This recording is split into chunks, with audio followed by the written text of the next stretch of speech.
be able to call him a very good ball player. I would get the ball kid because the ball kid can put the ball in the basket. Hopefully, they can keep big homie in close to the basket to get more dunks, and hopefully he hears people like you. Who would you guys consider the most valuable pick in this draft?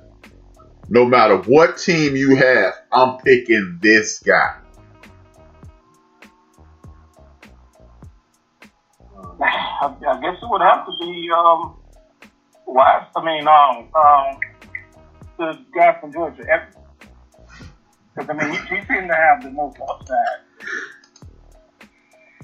Anthony Edwards, 6'3" shooting guard out of Georgia. Yeah.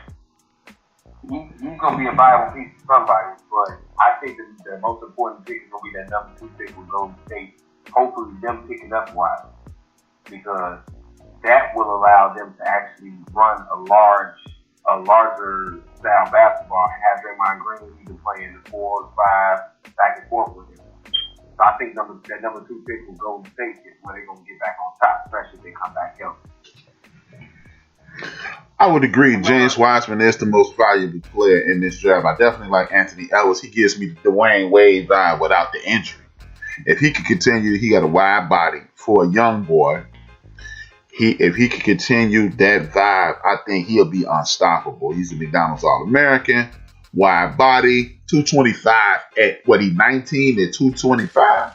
That's hard to duplicate. That's hard to replicate, and he could potentially be a force. Wiseman is a 6'10", 7 foot forward who can do everything. I don't think Golden State need him, but I think he is going to be an awesome addition to the Golden State Warriors simply because he is exactly what the doctor ordered. That way you can you what? I think they need him.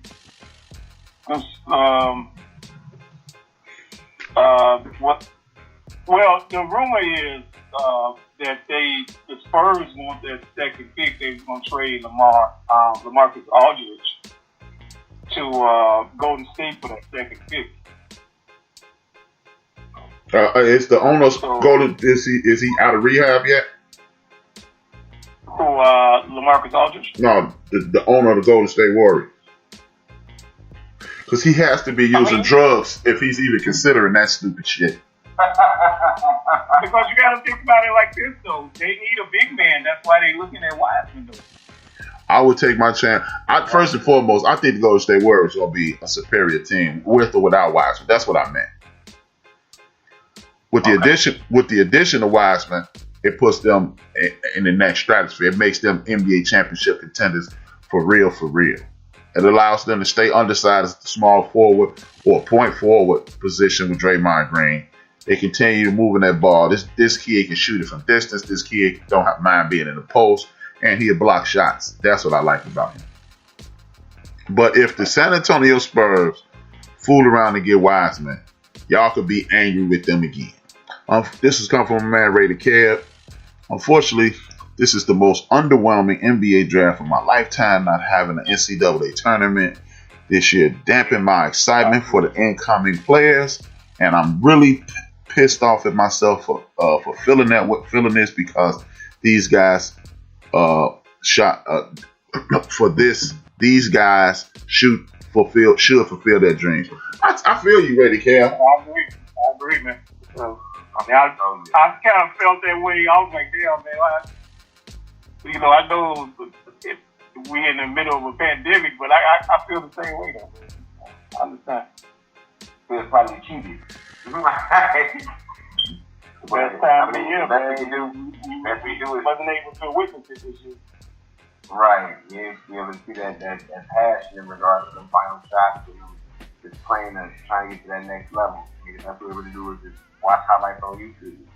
And some of the games that we were able to see when we were, man, it sucks. It sucks, man. It truly does. But you know what? I definitely understand that, and I feel it. But you know what? I don't really mind it because they still play 80% of the season. I still watched a whole lot of college basketball. I enjoy watching these young boys. I remember seeing a lot of these boys play ball, so I ain't really tripping which kind of leads me to the next question. Who do you guys see as the dark horse of the draft, or if y'all did y'all even watch enough to have a prediction of that level? Yeah, I didn't watch it enough to get a dark horse. But from what I saw, man, Kentucky got a guard. Tyrese Maxey. Yeah, I like his game, man. I mean, he needs to improve on his outside shooting. But, yeah, that's everybody in the history of the league coming in. Nah, his form is kind of crazy, but he can pull up though, which is something that you at least need when you first come into the league. But I like the game though, because I saw a few Kentucky games. So. What about you, Joe? For me, my dark horse is going to be, and I'm going to butcher his name, so please bear with me. His name is Oinga Ankwangu. He's big man from USC.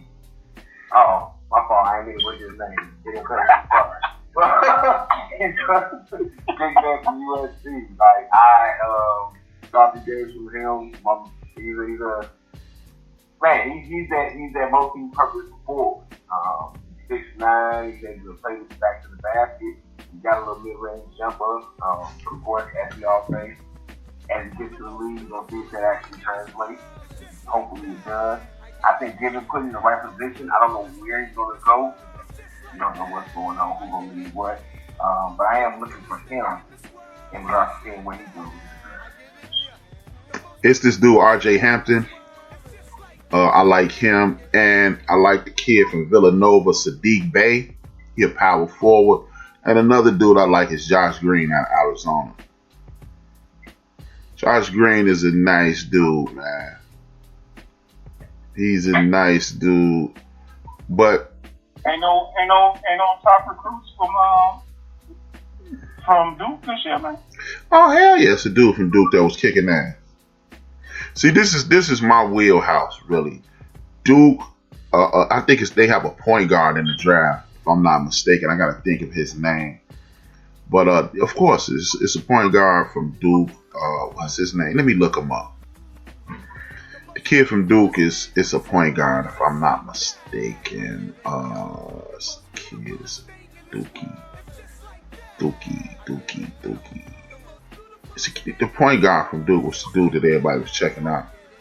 But see, like, this is why I don't like the National Basketball Association, because there's so many different options in the NCAA because of a dude who I think is being slept on in the National Basketball in the college draft.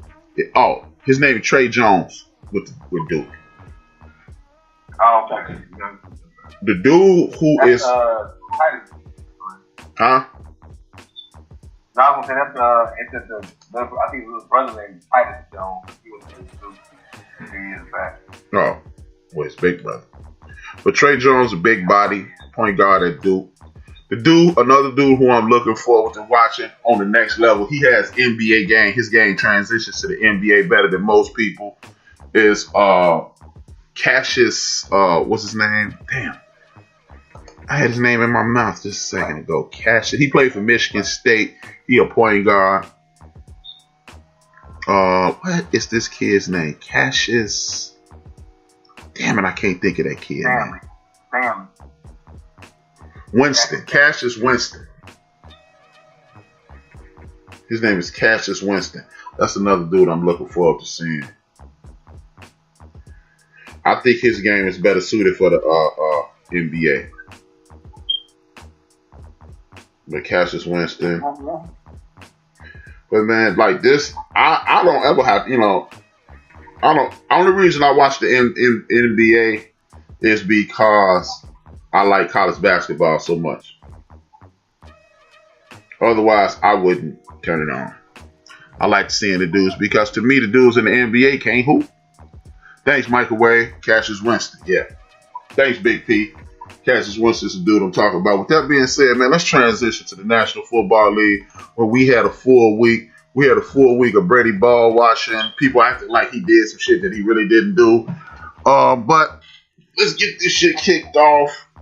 At this point, y'all know how I feel about Tom Brady. At one point, he was Wolverine. At this point in his career, he's legitimately Logan. We gonna do this rapid fire like we always do, and because we got about 35 minutes to go on the show. The Tennessee Tuxedos played the Indianapolis Colts last Thursday night. The Indianapolis Colts showed and proved. Phillip Rivers had a very good game. Derrick Henry had a traditional game. The score was 34-17 Tuxedos. Talk to me about that game, somebody. I was excited about that game. Coach winning that and taking over the first place in the division.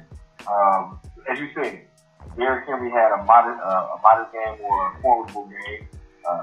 Phillip Rivers did turn the ball over, and Tannehill just wasn't good enough as he could be.